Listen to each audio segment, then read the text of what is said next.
Hello friends, welcome to glyph study. आज हम लोग एक और लेटर प्रैक्टिस करेंगे। तो चलिए शुरुआत करते हैं लेटर की। और आज का लेटर भी एक फॉर्मल लेटर है, काफ़ी इंपॉर्टेंट है। एसएससी एमटीएस हवलदार टियर 2 के लिए काफ़ी इंपॉर्टेंट है। हो सकता है ये टॉपिक आ जाए, तो इसकी संभावना ज़्यादा है। चलिए देखते हैं कैसे लिख सकते हैं इस तरह के टॉपिक को। उससे पहले आपको बता दूं कि अगर आपने टेलीग्राम चैनल ज्वाइन नहीं किया है तो ज़रूर ज्वाइन कर लें, क्योंकि यहीं पर टॉपिक भेजा जाता है, डेली टॉपिक्स, जिस पर आप लिख कर ग्रुप में सेंड कर सकते हैं और वहाँ पे आपको किसी मेंबर से हेल्प मिल सकती है। और यहाँ पे आपको ज्वाइन करने से पीडीएफ भी मिल जाता है, ठीक है। तो टेलीग्राम चैनल ज़रूर ज्वाइन कर लें। ओके, चलिए अब चलते हैं हम लोग टॉपिक पर। तो देखिए आज का टॉपिक है कि आपको प्रॉब्लम बतानी है हिंदुस्तान के एडिटर को, हिंदुस्तान टाइम्स के एडिटर को, about the problem of female foeticide still prevalent in India. यानी कि भारत में अभी भी प्रचलित है, फिटिसाइड यानी प्रचलित है, और प्रिवेलेंट यानी प्रचलित है, और फिटिसाइड का मतलब होता है कि कन्या भ्रूण हत्या, ठीक है। भ्रूण हत्या ये होता है, और फीमेल यानी कि कन्या। तो ये पूरा समझ गए होंगे कि जो कन्याओं का भ्रूण हत्या हो जाता है पेट में ही, उसको लेकर आपको संपादक को पत्र लिखना है, यानी कि एडिटर को, ठीक है। चलिए कैसे लिखेंगे इस तरह के लेटर को। तो सबसे पहले आपको पता होगा रूल के हिसाब से कि यहाँ पर सेंडर एड्रेस, फिर डेट, और उसके बाद रिसीवर एड्रेस। ओके, अब चलते हैं सब्जेक्ट पर। तो सब्जेक्ट हमने लिखा है regarding the problem of female foeticide still prevalent in India. तो सब्जेक्ट जो है क्वेश्चन में ही था, तो हमने उसको लिख लिया। और उसके बाद अब हम लोग फिर आगे बढ़ेंगे, तो लिखेंगे sir, madam. Okay, through the column of your steamed newspaper. यहाँ पे न्यूज़पेपर की जगह हम लोग डेली भी लिख सकते हैं। Okay, I would like to highlight the problem of killing a girl fetus in the mother's womb before birth. This is a sin for society. चलिए यहाँ तक का मतलब समझ जाते हैं। देखिए, मैं आपका ध्यान जो है, I would like to highlight, यानी कि मैं हाईलाइट करना चाहूँगा किस चीज़ को, the problem of killing a girl foetus in the mother womb. Womb का मतलब हो गया गर्भ, ठीक है, यानी कि कोख में, और माँ की कोख में जो है बच्चे को, ठीक है, किसको, तो लड़की के भ्रूण को। फिटस का मतलब क्या होता है, फिटस यानी कि भ्रूण। तो लड़की के जो भ्रूण है उसको गर्भ में ही मार दिया जा रहा है। तो उसी को लेकर यहाँ पे मैं हाईलाइट करना चाहूँगा इस पॉइंट को। और उसके बाद देखिए यहाँ पे लिखा है कि this is scene for society, यानी कि यह सोसाइटी के लिए पाप है। आगे बढ़ते हैं।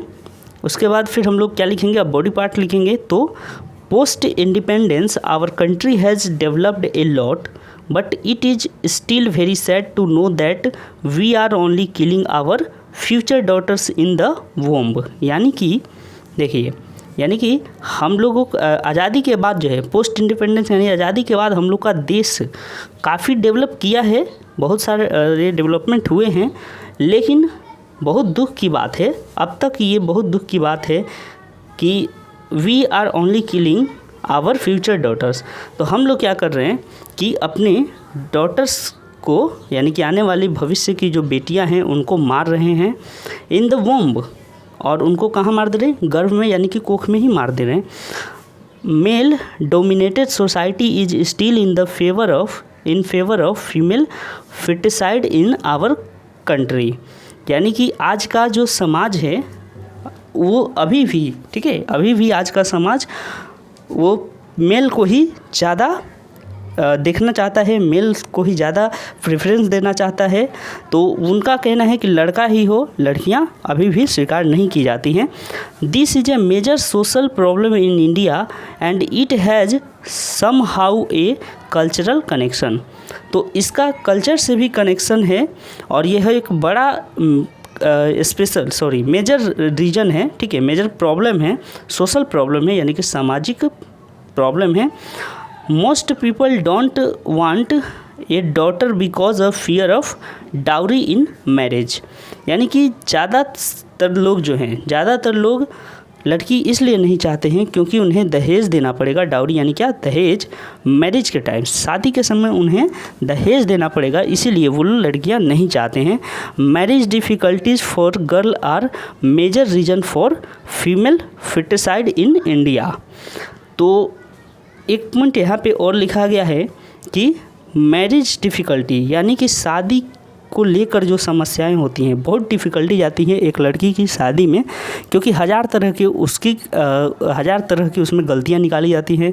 सबसे बड़ा तो भेदभाव होता है कि गोरा काला, यानी कि सबको गोरी गोरी लड़कियां ही चाहिए, गोरी ही बहू चाहिए, लेकिन लोग ये उसके व्यवहार को नहीं देखते हैं। अगर किसी का बिहेवियर अच्छा है तो फिर उसके कलर पे नहीं जाना चाहिए, लेकिन आजकल होता है। दूसरा देखा जाता है और भी डिफ़िकल्टीज क्या आती है, अमीर और गरीब का। लोग स्टेटस देखते हैं, अगर लड़की अच्छे भी घर की है, अच्छा भी है उसका बिहेवियर, फिर भी अगर वो गरीब है तो उसका एक अच्छे लड़के से शादी नहीं हो सकता, क्योंकि वो पैसे नहीं दे पाएंगे उतने।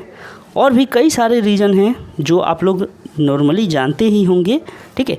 तो उस तरह से बहुत सारे इस तरह की समस्याएं जो होती हैं मैरिज के समय, ठीक है, शादी के समय सब समस्याएं होती है। इसीलिए लोग क्या करते हैं, इस चीज़ को अपना लेते हैं कि भ्रूण हत्या कर दो ताकि लड़की हो ही ना। उसके बाद देखिए आगे क्या कर सकते हैं, आगे क्या लिख सकते हैं, girls are considered a financial burden on parents. तो लड़की जो है वो पेरेंट्स के ऊपर एक फाइनेंशियल बर्डन यानी बोझ समझी जाती है, ठीक है, बर्डन यानी बोझ, ठीक है। उनको एक फाइनेंशियल बोझ समझा जाता है कि लड़की होने से क्या होगा, हम लोगों के ऊपर बर्डन आ जाएगा और ऐसा बोझ आएगा जिसको मतलब कि पैसे देकर ही हमें शादी करवाना पड़ेगा। तो इसीलिए लोग क्या करते हैं, इससे बचने का कोशिश करते हैं। Parents believe that money spent on a girl child will be waste of money as she will be the future daughter in law यहाँ से फिर से करते हैं, waste of money as she will be the future daughter in law of another family. मतलब ये हुआ कि पेरेंट्स जो हैं वो एक गर्ल चाइल्ड पर पैसा खर्चा नहीं करना चाहते, इसलिए उनको लगता है कि पैसा जो है वो बेकार जाएगा, क्योंकि जो लड़की है वो भविष्य में, ठीक है, इन फ्यूचर क्या करेगी, वो किसी और घर की बहू बनेगी, किसी और फैमिली की बहू बनेगी। इसलिए उस पर अभी पैसा खर्चा करना बेकार है, क्योंकि हमारे घर तो वो रहेगी नहीं, चल जाना है किसी और। हमने पढ़ाया लिखाया पूरा, उस पर 10-20 लाख खर्चा किए और बाद में वो किसी और घर पे जाके किसी और के घर जाएगी, वहाँ कमाएगी या फिर वहाँ पे कुछ ऐसा करेगी, तो हमें तो कुछ फ़ायदा नहीं मिलेगा। लोग ऐसा सोचते हैं, ठीक है। आगे हम लोग कुछ और पॉइंट इसमें जोड़ सकते हैं। The ratio of male and female has deteriorated due to foeticide, ठीक है। तो फर्टिसाइड के कारण यानी भ्रूण हत्या के कारण जो है मेल और फीमेल का रेशियो बिगड़ चुका है। डिटीरियोटेड का मतलब क्या होता है, संतुलन बिगड़ जाना, ठीक है। तो बिगड़ चुका है, जैसे कि आपको पता होगा जो गवर्नमेंट सेक्स रेशियो निकालती है उसमें आप भी जानते हैं कि मेल जो है वो ज़्यादा होते हैं 1000 के कंपैरिजन में। अगर देखा जाए मेल 1000 होते हैं तो गर्ल्स कितनी होती हैं 943, 940, 950 इस तरीके से। तो यानी कि यहाँ पे एक डिसबैलेंस देखा जाता है। तो इस चीज़ को ये कौन बिगाड़ता है, तो यही फर्टिसाइड ही बिगाड़ता है, यानी कि लड़कियों को ही मार देना यही बैलेंस को बिगाड़ देता है। आगे देखिए, the situation of some states like Haryana and Rajasthan is alarming, यानी कि कुछ ऐसे स्टेट हैं जहाँ पे सिचुएशन बहुत ही ख़राब है, वहाँ पे लड़कियाँ बहुत कम हैं, 800-900 के करीब, ठीक है, 800 के करीब भी 1000 पुरुषों पे लड़कियाँ हैं। तो ये सिचुएशंस काफ़ी ख़राब हैं कुछ स्टेट्स में। तो ये चीज़ें जो है वो हमें संभलने का टाइम है, हम लोग को समझ जाना होगा कि आने वाला फ्यूचर जो है वो खतरे में है, ठीक है।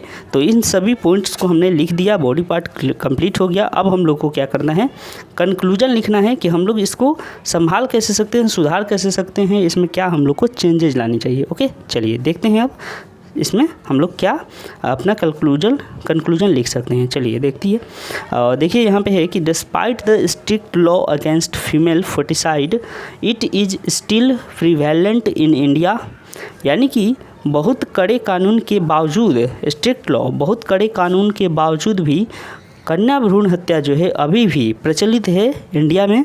Government should organise a wide campaign to spread awareness about female foeticide, यानी कि गवर्नमेंट जो है उनको ऑर्गेनाइज करना चाहिए, जितने भी स्टेट गवर्नमेंट हो या सेंट्रल गवर्नमेंट हो सबको ऑर्गेनाइज करना चाहिए एक वाइड का मतलब क्या होता है, बड़े लेवल पे एक कैंपेन करना चाहिए, कैंपेन ऑर्गेनाइज करना चाहिए। क्या करने के लिए, तो स्प्रेड अवेयरनेस, यानी कि स्प्रेड का मतलब होता है फैलाना, अवेयरनेस यानी जागरूकता। तो जागरूकता फैलाने के लिए किस चीज़ के बारे में, तो कन्या भ्रूण हत्या के बारे में ये जागरूकता फैलाने के लिए गवर्नमेंट को क्या करना चाहिए, एक कैंपेन लाना चाहिए, बड़ा कैंपेन लाना चाहिए। और उसके बाद और क्या बोल सकते हैं कि as a responsible citizen of our country we should come out from this mindset to have a son preference. और हमें इस मानसिकता से बाहर आनी चाहिए, ठीक है। एक सिटीजन यानी रिस्पॉन्सिबल सिटीजन, एक हम लोग जिम्मेदार नागरिक होने के नाते देश का हम लोगों का जो माइंडसेट है वो बदलना चाहिए। ये नहीं कि सन को प्रेफरेंस दे, इस तरह नहीं हो, तो इस चीज़ को हम लोग को बदलने की ज़रूरत है। Appropriate action needs to be taken against the doctors and parents involved in this illegal activity. यानी कि वैसे डॉक्टर और पेरेंट्स के खिलाफ एक्शन होना चाहिए जो इस तरह के इलीगल एक्टिविटी में इन्वॉल्व हैं, ठीक है। तो आगे अब हम लोग थैंकिंग यू लिखेंगे, उसके बाद योर्स ट्रूली या फेथफुली राजेश या फिर सीमा, ठीक है। तो दोनों में से कोई हमने लिखना है और उसके बाद इस तरह से हमारा लेटर कंप्लीट हो जाएगा। तो कैसा लगा दोस्तों, आप लोग ज़रूर कमेंट करके बताइएगा। और अगर आपने चैनल को अभी तक सब्सक्राइब नहीं किया तो ज़रूर सब्सक्राइब कर लें और लाइक ज़रूर करें वीडियो को। और बाकी आपको ये PDF जो है मिल जाएगा टेलीग्राम चैनल पर, ठीक है। तो आप लोग टेलीग्राम चैनल ज़रूर ज्वाइन कर लीजिए। चलिए मिलेंगे अगले वीडियो में, तब तक के लिए अपना ख्याल रखें। Thank you.